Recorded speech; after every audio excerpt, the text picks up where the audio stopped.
सभी को शुभ प्रभात एवं प्रभु यीशु मसीह के नाम से नमस्कार। आइए हम प्रतिदिन के वचन में मनन करते हैं।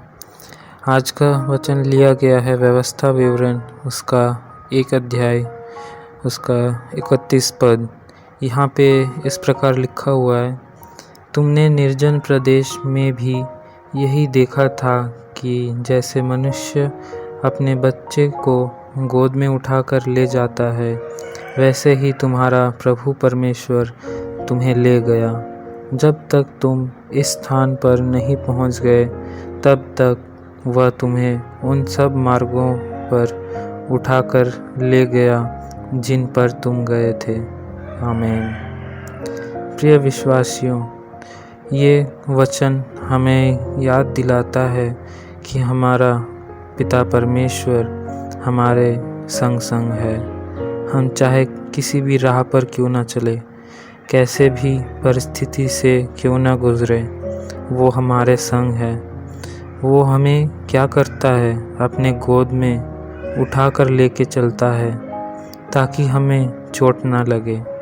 वो हमें रास्ता दिखाता है, वो हमारे मार्गों को सीधा करता है। अगर हम उस पर विश्वास करें तो वो कभी हमें डगमगाने नहीं देगा।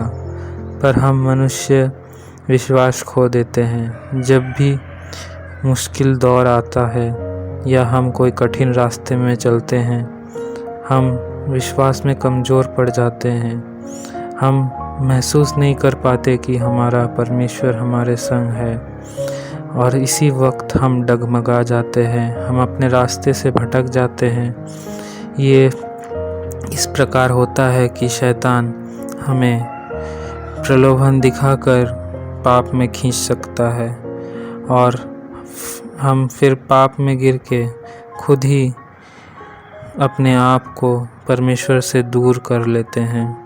हम शर्मिंदा हो जाते हैं कि हम परमेश्वर से कैसे मुख मिलाएं, उनकी ओर कैसे देखें। लेकिन परमेश्वर दयालु परमेश्वर है, हमें ऐसे नहीं करना है।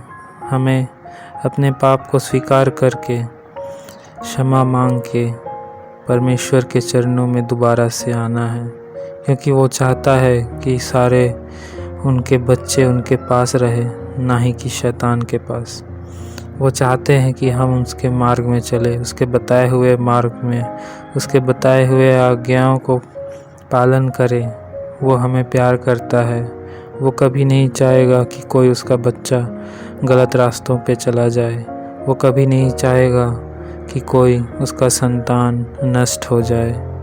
इसीलिए प्रिय विश्वासियों, हम कभी भी अपने विश्वास में ना डगमगाएं, ना ही कमज़ोर हों।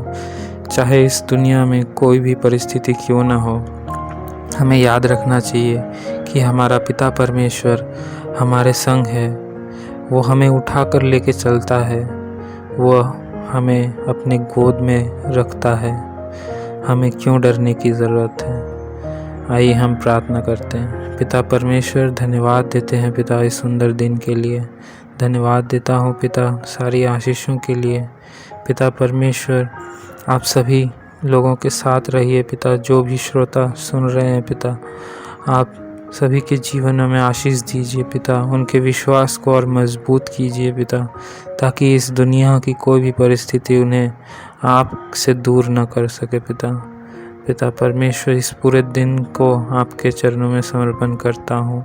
आप सभी को संभालिए पिता परमेश्वर। इस छोटी सी प्रार्थना विनती को यीशु मसीह के नाम से मांगता हूँ। आमीन।